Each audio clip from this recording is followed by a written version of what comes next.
अखण्डमण्डलाकारं व्याप्तं येन चराचरं तत्पदं दर्शितं येन श्रीगुरुवे नमः। अष्टावक्र गीता। आज हम अष्टावक्र गीता का 18वां अध्याय शुरू करेंगे। स्वाध्याय शुरू करेंगे उसका। जैसे कि हम अष्टावक्र जी द्वारा राजा जनक को जो आत्मज्ञान दिया जा रहा है, उस आत्मज्ञान का एक कंपैरेटिव स्टडी कि भाई वो आत्मज्ञान और लोगों को और समय में कैसे मिला। अष्टावक्र गीता त्रेता युग का ग्रंथ है, श्रीमद् भगवद गीता द्वापर का ग्रंथ है और गुरु ग्रंथ साहब कलयुग का ग्रंथ है। तो ज्ञान एक है, उसे हम 3 संदर्भों में जानने की कोशिश करेंगे कि आत्मज्ञान क्या है, सदगुरु क्या है और शिष्य को सदगुरु द्वारा आत्मज्ञान किन परिस्थितियों में दिया जाता है। तो हम गीता के 4थे अध्याय का 34वां श्लोक ले रहे हैं। इसमें भगवान जो है वो अर्जुन को ज्ञान दे रहे हैं। और ज्ञान क्या दे रहे हैं? गुरु की महिमा के बारे में। अब हम एक बात को थोड़ा सा स्पष्ट समझ लें कि सदगुरु और अवतार ये 2 रूप होते हैं भगवान के। तो जब अवतार दुनिया में आते हैं तो भगवान किसने गीता में कहा है कि यदा यदा हि धर्मस्य ग्लानिर्भवति भारत अभ्युत्थानम् अधर्मस्य तदात्मानं सृजाम्यहम् परित्राणाय साधूनां विनाशाय च दुष्कृताम् धर्म संस्थापनार्थाय संभवामि युगे युगे। भगवान कहते हैं कि मैं संसार की व्यवस्था को ठीक करने के लिए हर युग में आता हूँ, अधर्मियों को दंड देता हूँ, धर्म पे चलने वालों को उनकी धर्म की स्थापना करता हूँ। लेकिन भगवान एक और बात कहते हैं कि आप जानते माम मूढ़ा मानुषी तनुम आश्रितम परम भावम अजानंतो मम भूत महेश्वरम। तो भगवान कहते हैं कि जब मैं पृथ्वी पे आता हूँ तो बड़े कम लोग हैं जो मुझसे ज्ञान प्राप्त करते हैं, क्योंकि वो मेरे चमत्कारों को देखते हैं और मुझे कोई चमत्कारी पुरुष समझ बैठते हैं। तो ज्ञान बहुत कम लोग हैं जो प्राप्त करते हैं मुझसे। तो कह रहे हैं कि पृथ्वी पर आत्मज्ञान कभी खत्म नहीं होता है। तो पृथ्वी पर हर समय आत्मज्ञानी जो है वो रहते हैं। तो ये श्लोक है कि तद्रिद्ध परिपातेन परिप्रश्नेन सेवया उपदेक्षन्ते ज्ञानम ज्ञानिनः तत्त्वदर्शिनः। भगवान कह रहे हैं कि प्रभु का सतगुरु रूप पृथ्वी पर हमेशा मौजूद होता है और वो सदगुरु रूप जो होता है उसे परमात्मा की पूरी शक्तियां प्राप्त होती हैं। वो तत्वदर्शी होता है, प्रभु से जुड़ा, प्रभु का ही रूप होता है। अब देखिए कि हम जब सदगुरु से मिलते हैं, थोड़ा इस चीज को हम समझ लेते हैं कि एक सच्चे सदगुरु से नामदान प्राप्त करने से हमें क्या प्राप्त होता है। तो सदगुरु क्या करता है कि सतगुरु कोट उदारदा दे नामे एक कणी। सदगुरु जो है अपने जपे हुए नाम से वो दौलत जो वो सचखंड से परमात्मा से लेके आया है, उस दौलत की एक कणी देकर के करोड़ों जीवों को उद्धार कर सकता है। जब एक समर्थ सदगुरु किसी जीव को नामदान देता है तो क्या करता है? नामदान के समय हमारे 3 तरह के कर्म होते हैं। संचित कर्म जो करोड़ों जन्मों से हमारे कर्म इकट्ठे हो रखे हैं, उसमें से कुछ कर्म लेकर के प्रारब्ध कर्म बने। पहले बने प्रारब्ध, फिर बना शरीर, और तीसरे होते हैं क्रियामान कर्म। और सदगुरु जब नामदान देता है तो हमारे संचित कर्मों को अपने ऊपर ले लेता है उन कर्मों के द्वारा जो कष्ट मिलना है सदगुरु अपने ऊपर ले लेता है। मौजूदा सदगुरु संत राजेंद्र सिंह जी महाराज बार बार अपने सत्संगों में बताते हैं कि गुरु के अंदर प्रभु सत्ता काम करती है, इसलिए गुरु किसी भी इंसान के कर्मों को अपने ऊपर ले सकता है और वो प्रभु सत्ता जो उसके अंदर काम कर रही है वो उन कर्मों को जला देती है। और ऐसा करके जो सदगुरु है हमारा लेखा यमराज के यहाँ से फाड़ देता है। जिस भाई बहन को एक सच्चे सदगुरु से नामदान मिल गया उसका यमराज के यहाँ से लेखा फट गया, उसके मौत के समय में यमराज के दूत नहीं आएंगे बल्कि गुरु का नूरी स्वरूप आएगा। पहली बात।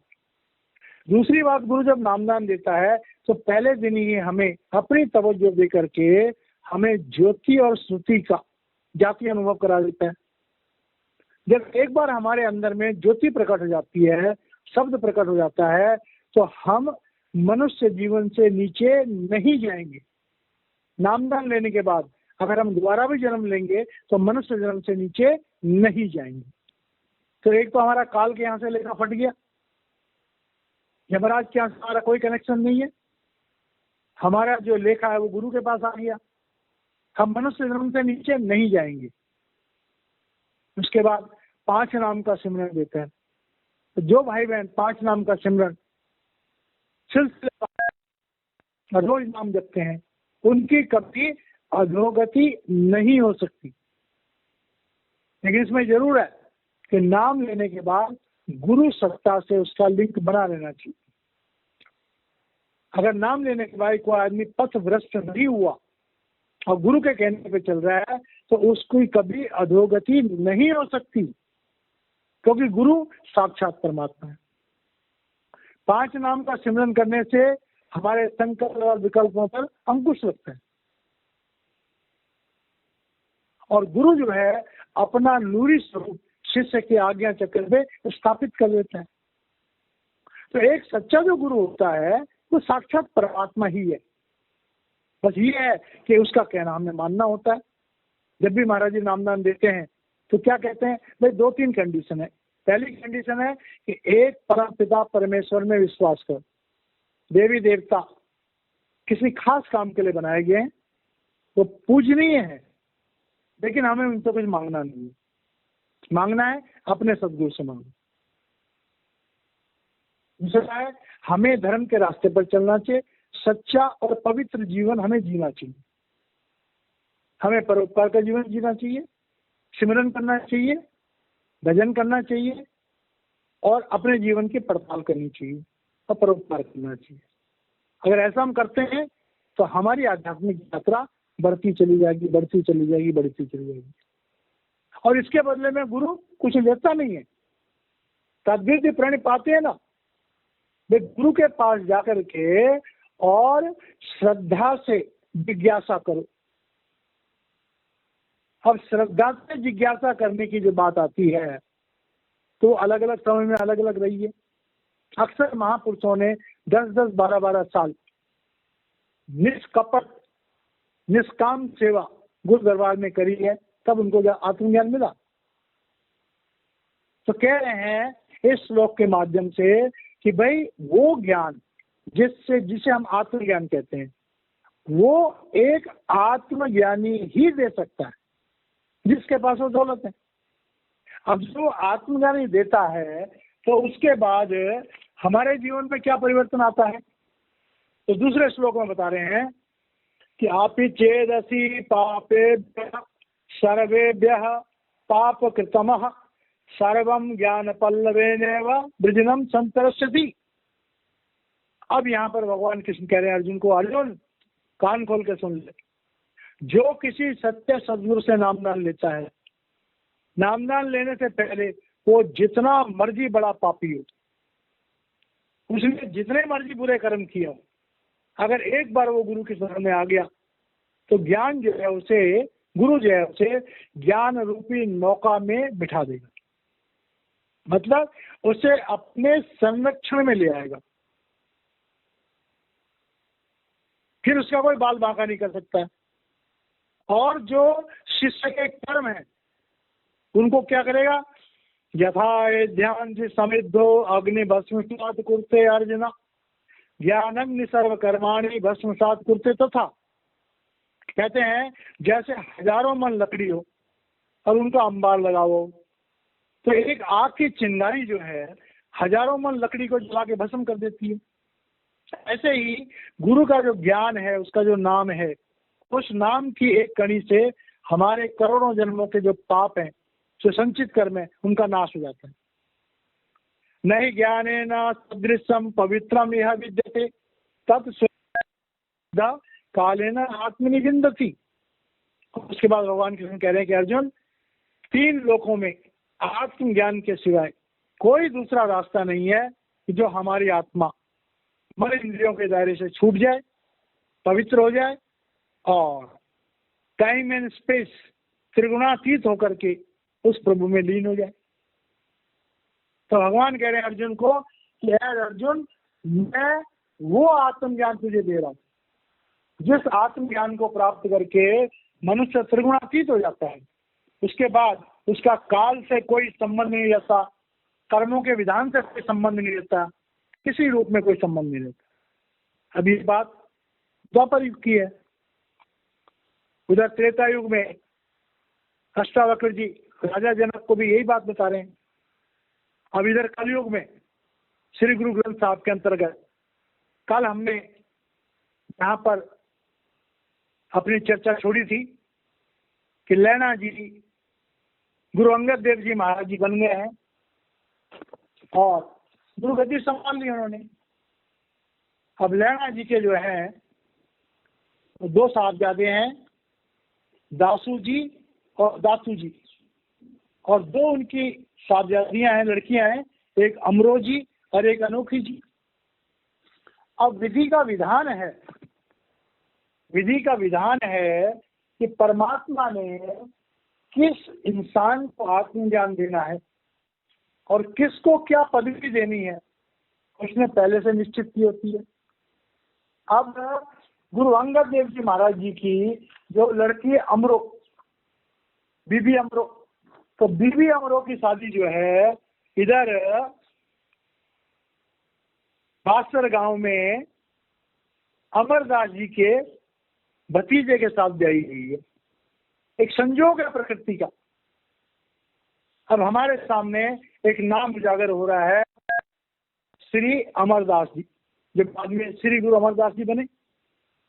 अब अमरदास जी जो हैं वो गांव बासर के जिला अमृतसर में एक तेजवान मल छत्री के घर में उनका जन्म हुआ। अब परिवार में जो काम था वो थोड़ा व्यापार का था।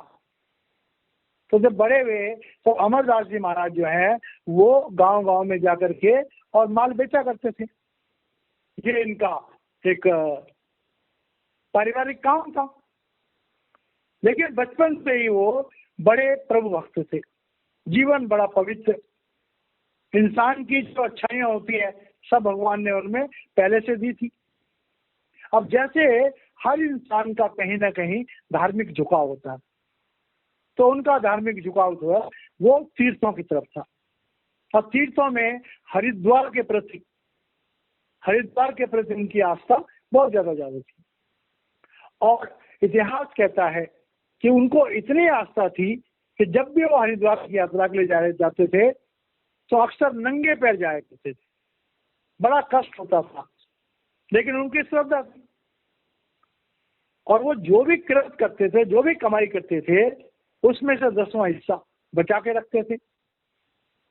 और जब हरिद्वार जाते थे तो वो सारी जो भी उनके पैसे इकट्ठे होते थे तो हरिद्वार में जाकर के साधु संतों की सेवा किया करते थे।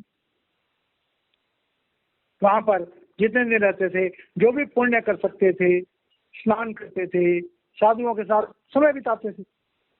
अब ऐसा उनका लगातार प्रयास था। तो साहित्य कहता है कि 19 बार इस तरह उन्होंने यात्राएं करी हरिद्वार की।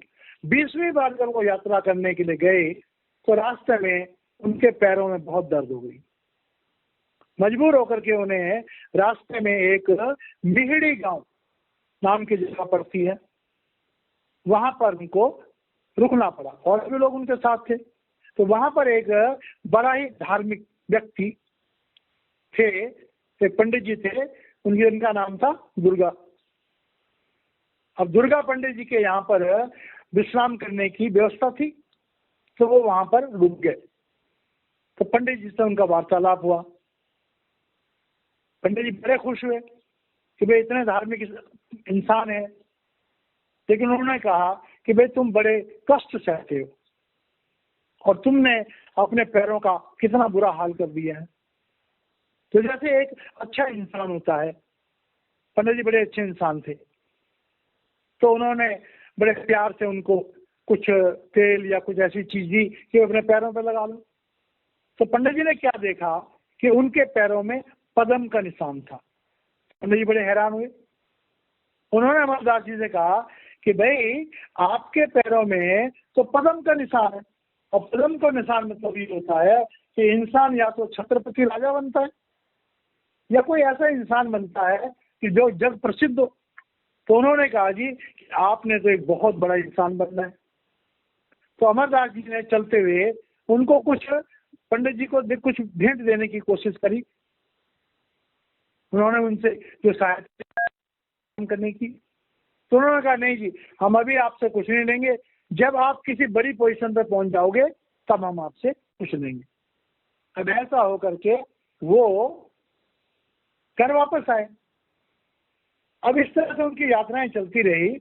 तो उसके बाद उनके जीवन में एक घटना घटी।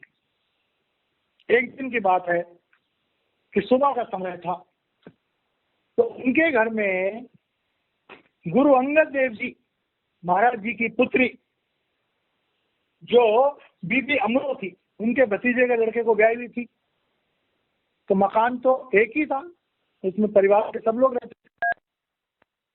तो अमृत बेला उठे, नाम तो जपते ही थे। जो उनकी भतीजे की बहू थी, बड़ी धार्मिक थी, उसकी आवाज बड़ी सुरीली थी, तो वो कुछ ना कुछ गुनगुनाती रहती थी। तो प्रकृति का नियम है, प्रभु जब जाता है चाहता है तो कोई ना कोई कौतक करता है। तो उनकी भतीजे की बहू है, वो एक पहली पातशाही गुरु नानक देव जी महाराज जी का एक शब्द गा रही है। सुन मन मित्र प्यारिया मिलवे ना है, जब लग जो मन सास तब लग इह तन दे, बिन गुण काम न आवई, ढेर ढेरी तन के, मेरे मन लैला भर जाए, गुरमुख नाम सालाहिए, हऊ में निवली भाई रहा। सुन सुन गड्ढड़ गड्ढिए, दिख पड़बो जय भार, कृष्णा अनिस अगले, हऊ मेरो विकार, ओ बेपरवाह तोलवा, गुरमत की मत सार, लख सियाण तुझे करी, लख सौ पीत मिलाप, बिन संगत साजना द्रापिया, बिन नावे दुख सताप, हरि जप जियरे छूटिए, गुरुमुख चीने आप,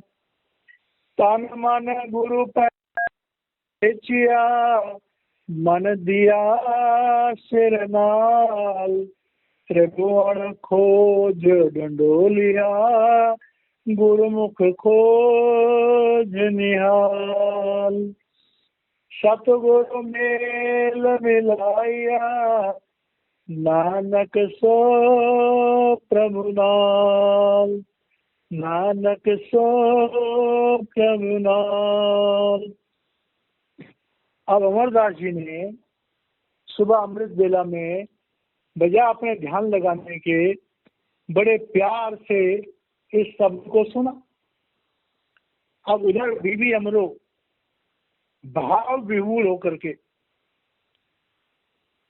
उनके पिता गुरु अंगद देव जी महाराज जी हैं, कूट कूट के उनके अंदर प्रेम भरा हुआ है, गुरु प्रेम।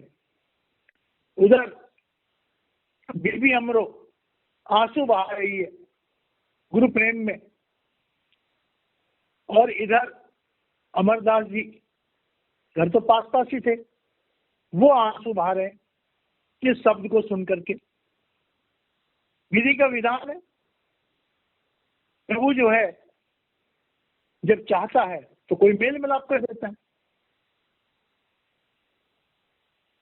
और थोड़ी देर के बाद जब उन्हें उचित लगा, उन्होंने बीबी अमरो को बुलाया और कहा, बेटा जो तुम सबक पढ़ रही थी ये किसका सबक है? तो बीबी अमरो ने कहा, उनके तो ससुर थे, ससुर के भाई थे, कहिए ये गुरु नानक देव जी महाराज जी का शब्द है, और उनकी गद्दी पर इस समय मेरे पिता अंगद देव जी महाराज विराजमान है। अब उनके हृदय में तो बड़ी गहरी चोट लग चुकी थी। उन्होंने कहा, बेटी मुझ पर रहम कर और मुझे अपने पिता से मिला ले। तो बीबी अमरो ने अपने पति और अपने ससुर से आज्ञा ली और अमरदास जी महाराज जी को लेकर के अपने पिता के पास चली गई। अब उसे संकोच हो रहा था, तो उसने अमरदास जी को एक अलग कोठरी में बिठा दिया और अपने पिता के पास चली गई। उन्हें बताया कुछ नहीं, तो पिता को जो भी उसने प्रणाम करना था करके अब वो बैठ गई। अब गुरु अंगद देव जी महाराज मुस्कुरा रहे हैं, कह रहे हैं, बेटा जिनको तो साथ लेके आई है उनको बगल के कमरे में क्यों बिठा दिए? अब बीबी अमरो हैरान हो गई, वो जानती थी पिता के कौतुक को, तो वो जाकर के अमरदास जी महाराज जी को गुरु अंगद देव जी महाराज जी के पास ले आई। अब वो हिसाब से तो अमरदास जी उनके रिश्तेदार लगते थे, संबंधी लगते थे। जैसे वो आए तो गुरु जी ने, अंगद देव जी महाराज जी ने उनका स्वागत किया, उनको सम्मान से बिठाया। तो अमरदास जी ने हाथ जोड़े, उन्होंने कहा, गुरु जी मैं आपके पास संबंधी बन के नहीं आया हूँ, मैं आपके पास में एक भिक्षु बन के आया हूँ, मैं एक शिष्य बन के आया हूँ, एक जिज्ञासु बन के आया हूँ, और आप मुझे संबंधी न समझिए बल्कि मुझे आप अपने सेवा में रखिए। अब उसके बाद लंगर तैयार हो गया था। तो कहते हैं उस समय में लंगर में मांस भी पकता था, अंगद देव जी महाराज जी के जमाने में, जैसे साहित्य में लिखा हुआ है। अब गुरु अमरदास जी महाराज तो बिल्कुल शाकाहारी थे।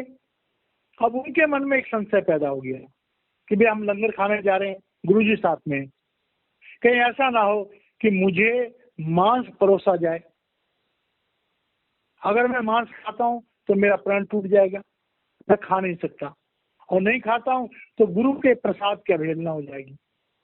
तो अमरदास जी महाराज मन में कहते हैं कि हे गुरुदेव, आप तो सत्पुरुष हो, आप तो दिलों की जानने वाले हो, अब मेहरबानी करके ऐसा करो कि जो लांगरी है वो मेरे को मांस ना परोसे।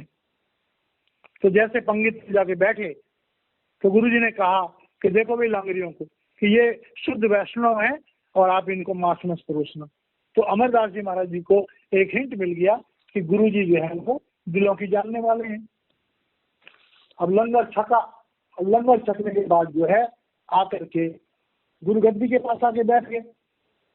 अब गुरु जी का वही साल है। एक्चुअल में जब हम महापुरुषों से मिलते हैं तो क्या होता है, कहते एक निगाह है जहाँ फजाए बस बबो दरकारे माँ, एक सच्चे गुरु की एक निगाह पड़ती है, जो पवित्र आत्माएं हैं वो बसीभूत हो जाती हैं, वो मोहित हो जाती हैं, वो फिदा हो जाती हैं।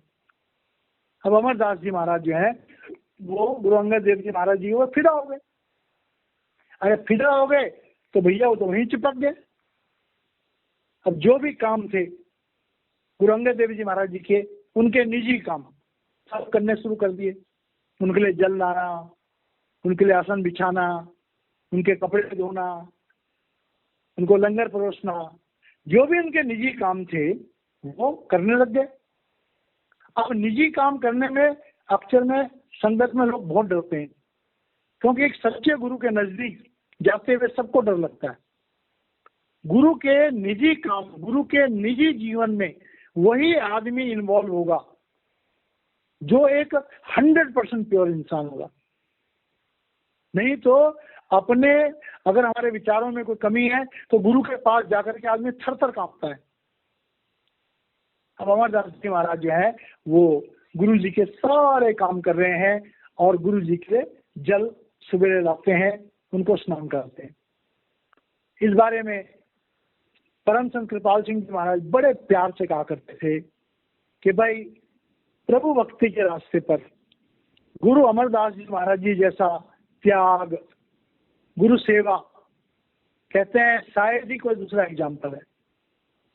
गुरु जी के स्थान के लिए अमरदास जी नदी से पानी लाया करते थे।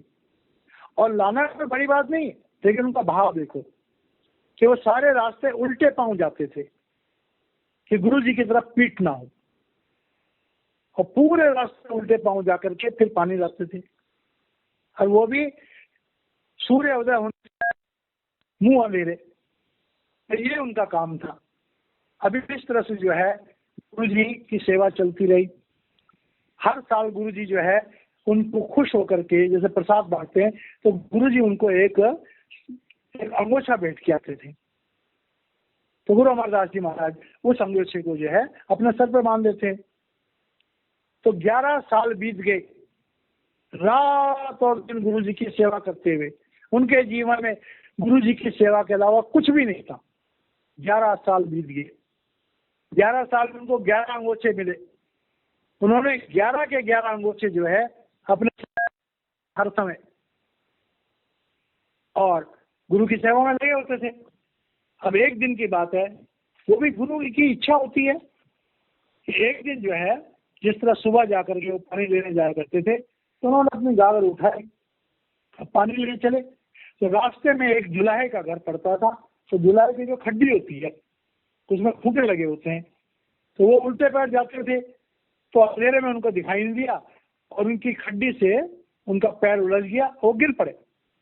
तो गिरने से तो आवाज आने पे जुलाहे ने जब आवाज सुनी तो उसने कहा क्या भाई कौन है, कोई चोर तो नहीं है। तो जुलाई ज्यादा पता होता है तो गौर से जल्दी उठ के काम करती है। तो जुलाई कहती है अजी कौन होगा, वही अमरू निगरिया, जिसका कोई घर बार नहीं, अमरू होगा जो समधियों का पानी ढोता फिरता और सेवा करता रहता है। उसके अलावा कौन होगा इस सुबह सुबह इस अंधेरे में। तो गुरु जी ने जब सुना, अमरदास जी ने सुना, तो उनको बड़ा बुरा लगा। उन्होंने कहा भाई मैं गरीब नहीं हूँ, मैं गुरु वाला हूँ, तो पागल है जो इस तरह कहती है। तो ये बात कह करके उन्होंने गागर उठा ली। अब गुरु जी के मुंह से, क्योंकि वो तो सबका रूप बन चुके थे, उनके मुंह से जब उच्चारण हुआ कि तू पागल है, तो वो जुलाई सचमुच में पागल हो गई। अब अमरदास जी जब पानी लेके घर पहुंचे तो उन तक खबर पहुंचे गुरु जी तक कि भाई जुलाई है वो पागल हो गई है। तो जब अमरदास जी गुरु जी के पास पहुंचे तो उन्हें सारी खबर पता लग गई। तो उन्होंने पूछा भाई क्या हुआ था। तो उन्होंने कहा था इस तरह में टकरा गया था जुलाई। तो भाई क्या बात हुई। तो उन्होंने सारी बात बताई कि मैंने गुरु जी को कहा था कि ये घरहीन है। जुला कहता है मेरी पत्नी ने कहा था कि तुम घरहीन हो, निगरिया हो। तो गुरु जी ने, इन्होंने, अमरदास जी ने कह दिया था कि तो पगली है, कि पागल हो गई। अब ये बात सुन करके जो है गुरु अंगद देव जी महाराज जी को बड़ा बुरा लगा। उन्होंने कहा कि अमरदास जी बेघरों के लिए घर, निमानियों के मान, नियोटियों की ओट और निगरियों के घर हैं, ये निराश्रियों के आश्रय हैं। इस तरह के 12 वरदान जो है तो गुरु अंगद देव जी महाराज जी ने उनको दिए और उन्हें अपने गले से लगा लिया और ये कहा कि अब आप जो है मेरा ही रूप बन गए। उसके बाद जब दिन चढ़ा, गुरु जी का तखत लगा, तो गुरु जी ने डिक्लेयर किया कि भाई आज से ये अमरदास जी जो है वो मेरा रूप बन गए हैं और हमारे बाद जो है वो जो बाबा जी की गद्दी है, गुरु नानक देव जी की जो चली आ रही है, उस पर ये विराजमान होंगे। और उन्हें बिठा करके अपनी दिव्य दृष्टि डाली और उनकी आत्मा को सचखंड पहुंचा दे। ये बात बड़ी गहराई से सोचने वाली है। गुरु जब नामदान देता है तो पहले दिन हमें ज्योति शब्द का अनुभव करा देता है, लेकिन किसी भी शिष्य की आत्मा को पिंड, अंड और ब्रह्म को लांघने में काफी समय लगता है, यहाँ तक कि 4 जन्म तक लग जाते हैं। एक जन्म गुरु भक्ति कर, जन्म दूसरे नाम, जन्म तीसरे मुक्ति पद, चौथे में निज धाम। लेकिन गुरु ने जब किसी को तारना होता है, आत्मज्ञान देना होता है, तो वो सारी चारों अवस्थाओं को एक साथ पूरी कर देता है। तो कर्मों का विधान तो उनका सेवा करके पूरा हो गया था। तो इस तरह से गुरु अमरदास जी महाराज जो है वो गुरु अंगद देव जी का रूप बन गए और गुरु अंगद देव जी के बाद में गुरु अमरदास जी महाराज तीसरे गुरु के रूप में गद्दी नशीन हुए। तो ये हमें गुरु ग्रंथ साहब से ये दृष्टांत लेकर के समझ में आया कि भाई जो आत्मज्ञान की अवस्था है, आत्मज्ञान में निष्ठ होने की अवस्था है, वो बिना समर्थ सदगुरु के, क्योंकि अकाल पुरुष की जो ज्योत है, वो जो मौजूदा सदगुरु है, वो अकाल पुरुष की ज्योत तो उनके पास है, उनके बाद कहाँ जाएगी, ये उनके द्वारा ही जाएगी। तो इसमें जो मौजूदा गुरु होते हैं उनका अपना भी बहुत बड़ा डिस्क्रिप्शन होता है कि उस ज्योत को कहाँ देना चाहते हैं। तो गुरु अंगद देव जी के 2 लड़के थे, उनको पात्र ने समझा तो उन्होंने उनको गद्दी नहीं दी। और भी बहुत सारे सेवादार थे, बहुत उच्च कोटि के, लेकिन उसके लिए जो सही मनुष्य शरीर था वो अमरदास जी का था। तो बाद में तीसरे गुरु अमरदास जी महाराज प्रसिद्ध हुए। अब अष्टावक्र गीता में हम 18वें अध्याय में प्रवेश कर रहे हैं, स्वाध्याय कर रहे हैं। तो अष्टावक्र जी द्वारा जीवन मुक्त की संसार में स्थिति का वर्णन। अब इन चैप्टरों में 18, 19, 20 में जो है वो राजा जनक आत्मज्ञान को प्राप्त हो चुके हैं। अब ये उनकी आगे की प्रैक्टिस चल रही है कि वो आत्मज्ञान में स्थित कैसे रहें। पहला सूत्र है यस्य बोधोदय तावत स्वप्नवत भवति भ्रम तस्मै सुखैक रूपाय नमः शांताय तेजसे। अब इस 10वें अध्याय में सबसे पहले जो है वो अष्टावक्र जी उस परम पिता परमेश्वर को नमस्कार कर रहे हैं, प्रणाम कर रहे हैं। कह रहे हैं कि जिसकी कृपा से सदगुरु प्रभुरूप होते हैं, लेकिन ये कभी नहीं कहते कि मैं परमात्मा हूं। तो कह रहे हैं यस्य बोधोदय, जिस परमात्मा के ज्ञान का उदय हमारे अंदर होता है, और तावत स्वप्नवत भवति भ्रम, और जैसे स्वप्न में हम जो कुछ देखते हैं वो हमारा एक भ्रम होता है, और आंखें खुलती हैं तो भ्रम खत्म हो जाता है, हम वास्तविकता को जान जाते। तो कह रहे हैं तस्मै सुखैक रूपाय, और जब हमारी आंख खुलती है तो हमें एक सुख का अनुभव होता है। स्वप्न टल गया, स्वप्न की बातें टल गई, अब हम वास्तविक रूप में हैं तो हम उस बात को जान सकते हैं। तो इसका आंतरिक मतलब क्या हुआ कि वो जनक को एक तरह से कह रहे हैं कि जनक अब तुम इस माया के स्वप्न से अतीत हो गए। स्वप्न की अवस्था जो थी, भ्रम की अवस्था जो थी, वो तुम्हारी अब खत्म हो गई है। अब तुम निरोध पवित्र आत्मा हो और इस शरीर में रहते हुए ही एक पूर्ण आत्मज्ञानी हो। अब तुम प्रभु का ही रूप हो और वो प्रभु जो तुम्हारे अंदर है वही तुम्हें उस शांति को प्रदान करेगा। और यहाँ पर नमः शांताय तेज से, ये बड़ा इंपॉर्टेंट, कि हम अपने अंदर बैठे हुए उस परमात्मा की ज्योति के सामने हमेशा नतमस्तक रहें। महापुरुषों के अंदर जो नम्रता होती है वो इसीलिए होती है कि वो उस अकाल पुरुष को अपने अंदर हमेशा विराजमान देखते हैं और वो अकाल पुरुष के सामने सरेंडर होते हैं। और हर इंसान में उस अकाल पुरुष की ज्योत को देखते हैं, इसलिए हर इंसान के सामने नम्रता से पेश आते हैं। दूसरा सूत्र है अर्जित्वा अखिलान अर्थान भोगान आपनोति पुष्कलान नहीं सर्व परित्यागम अंतरेण सुखी भवेत। अब कह रहे हैं कि अर्जित्वा अखिलान अर्थान, कहते हैं समस्त संसार के जितने भी धन है, भोगान आपनोति पुष्कलान, और जो संसार के सारे भोग हैं, संसार का जो भी चल और अचल संपत्ति है, वो समस्त प्रकार के जो धन है उनको जोड़ करके अनेक प्रकार के भोगों को जरूर इंसान एकत्रित कर लेता है। अब ये क्यों बोले राजा जनक को? राजा जनक के पास अतुल संपत्ति है और अतुल संपत्ति के साथ अतुल उनके पास भोग की चीजें हैं। हर वो चीज जो हमें सांसारिक आनंद दे सकती है एक राजा के पास होगी। अंडरस्टूड है? तो कह रहे हैं नहीं सर्व परित्यागम अंतरेण सुखी भवेत्। तो कह रहे हैं कि ऐ जनक, तुम्हारे पास जो कुछ भी है, जब तक तुम उसको मन से त्याग नहीं दोगे। अब ये बात बड़ी समझने वाली है।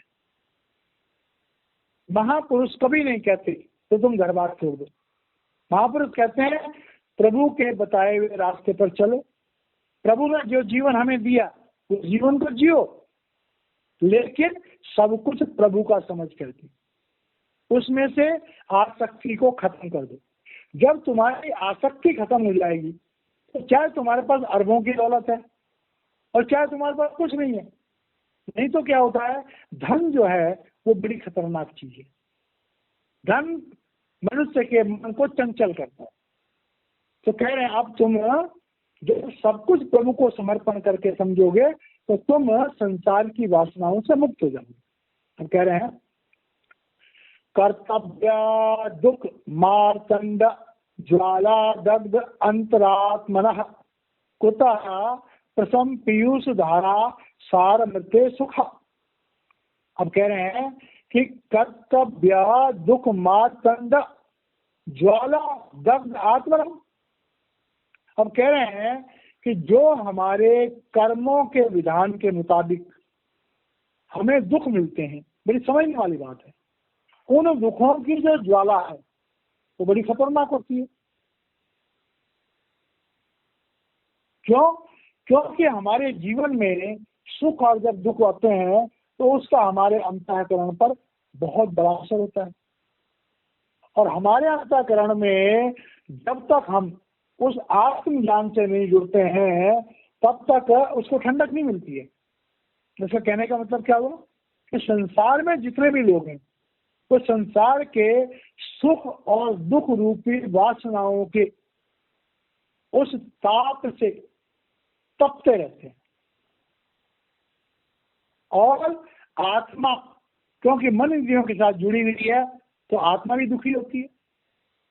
और हमारे अंदर जो शांति रूपी अमृत है, जो नगमा है, जो हमारी आत्म शक्ति है, अब उस शक्ति को लोग पहचानते ही नहीं है।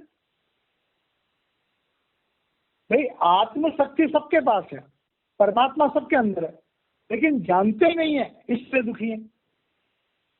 तो अष्टावक्र जी कह रहे हैं कि भाई देखो तुम राजा हो, अब तुम्हारे जो जीवन की वासनाओं की गर्मी है, अब उसका तो क्योंकि तुम्हें आत्मज्ञान हो गया इसलिए तुम्हारे पर उसका असर नहीं होना चाहिए, और तुम शांति रूपी अमृत धारण करो, अमृत की वर्षा करो।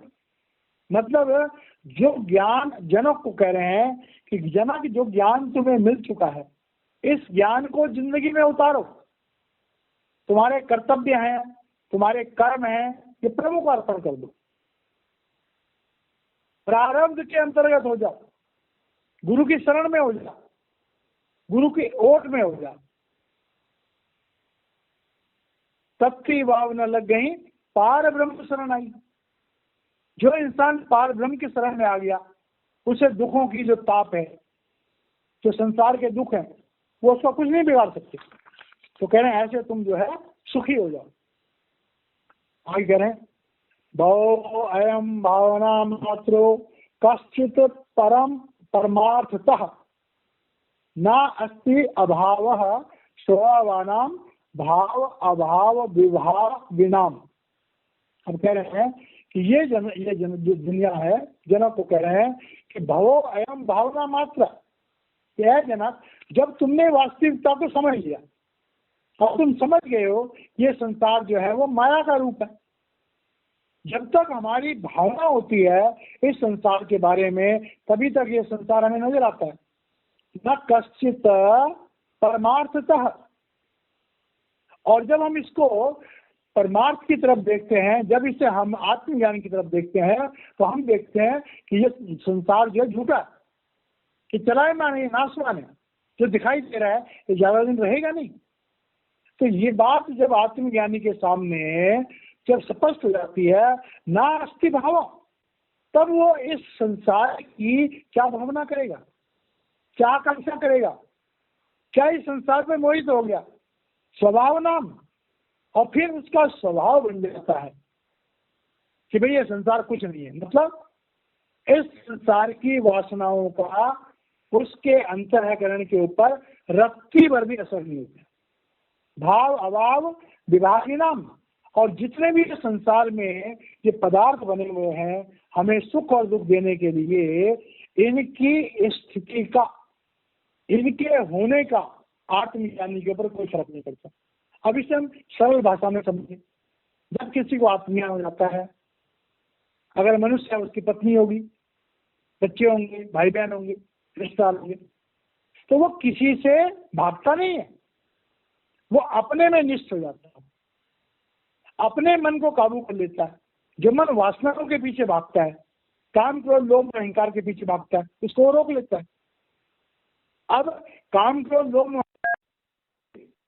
लेकिन उतने ही हमारी तरफ आएंगे जितने हमारे प्रारब्ध में होंगे, और प्रारब्ध को भोग लेता है। उसे पता है कि प्रारब्ध को भोग के हमने इनको खत्म करना है। तो फिर भी बीमारी कहाँ रही? जब हमने रिएक्ट करना ही नहीं, जब हमने प्रभु का बहाना मान करके सब कुछ स्वीकार करना है, तो फिर झगड़ा कहाँ है? कोई नहीं।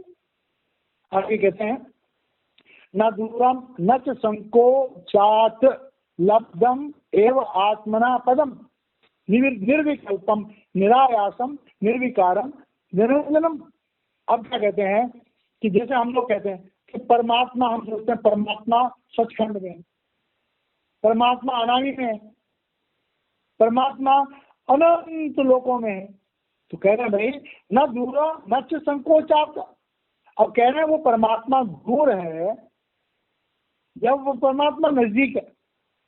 इस बात के बारे में लोग संकोच करते हैं। क्यों करते हैं? कि उनको इसके बारे में कुछ पता ही नहीं। मन इंद्रियों की जो सीमा है, उसमें जो आदमी बना हुआ है, वो परमात्मा को एक कल्पना मात्र के रूप में देखता है, विचारों में देखता है। तो कह रहे हैं कि भाई संसार के लोग जो है उस परमात्मा, उस आत्मज्ञान को एक तरह से कल्पना मात्र में देखते हैं, और वो संकोच करते हैं क्योंकि उन्हें आत्मज्ञान नहीं है, उन्हें पता ही नहीं कि परमात्मा कहाँ है। तो कह रहे हैं निर्विकल्पम निरायासम। जब हम परमात्मा को जान जाते हैं तो हमारे मन में वो जो कल्पना होती है, हम कल्पना से परे हो जाते हैं। निरायासम, और फिर हमें कोई प्रयत्न करने की भी जरूरत नहीं है। निर्विकारम, क्योंकि हमारे अंदर कोई विकार ही नहीं है। और निरंजना, क्योंकि हम उस माया के दुख से परे हैं। इसका आंतरिक मतलब क्या हुआ? कह रहे हैं भाई, जब एक मेरे गुरुदेव का एक शेर है कि जब आदमी मुद्दा हक है, तो क्या कहें मुद्दा कहाँ है? खुदा है खुद, जिसके दिल में पिन्हा, वो ढूंढता है खुदा कहाँ है। बिल्कुल यही अवस्था अब इस समय अष्टावक्र जी राजा जनक को समझा रहे हैं कि जब आदमी मुद्दा हक है, फिर वो परमात्मा स्वयं तो इंसान के अंदर बैठा हुआ है। उल्टा परमात्मा जो देखता है कि कौन इंसान मुझे प्रकट करता है, तो क्या कहे मुद्दा का है, क्या कहे परमात्मा का है? खुदा खुद जिसके दिल में पिन्हा, वो परमात्मा सबके दिल में है। और इंसान क्या कर रहा है कि ढूंढता खुदा का है। तो जब तक आत्मज्ञान नहीं है, हम भगवान को ढूंढते हैं। जब आत्मज्ञान हो जाता है तो क्या कहते हैं? मन खुदा है, अहम ब्रह्मास्मि, अलग। तब क्या होता है कि मैं ही परमात्मा हूँ। तो आत्म साक्षात्कार की अवस्था जो है उसे हम कहते हैं फिनाफिल्ला। पहला होता है फिनाफिल सैक। पहले गुरु में हम अभेद होते हैं, गुरु को परमात्मा रूप समझते हैं। और जब गुरु हमें अपनी नाम की दौलत से नवाजता है और अपने में लीन करता है और प्रभु में लीन करता है, तब हम जान जाते हैं कि परमात्मा, गुरु और मैं अलग नहीं, एक ही है, तीन रूपों में। तो इस तरह से अष्टावक्र गीता के 18वें अध्याय के 5वां सूत्र है। और अष्टावक्र जी जो है जनक को इस अनुभूति को करा रहे हैं कि भाई तुम अलग नहीं हो, मैं अलग नहीं हूं और परमात्मा अलग नहीं हो। तो ये अनुभूति हर सच्चे सत्संगी को करनी चाहिए। और इसी अनुभूति को कराने के लिए हमें एक सच्चे सदगुरु की जरूरत पड़ती है। और हमारा सौभाग्य है कि जिनको सदगुरु मिले हुए हैं उनको अपनी किस्मत पर नाज होना चाहिए। और जो भाई बहन सत्संग को सुन रहे हैं उनसे मेरी प्रार्थना है कि हमारे जीवन में एक सच्चा, समर्थ और आत्मज्ञानी सदगुरु जरूर होना चाहिए। नहीं है तो प्रभु से प्रार्थना करो, प्रभु हमें उससे जोड़ देगा। इन लफ्जों के साथ मैं वाणी को विराम देता हूँ। जय महाराज।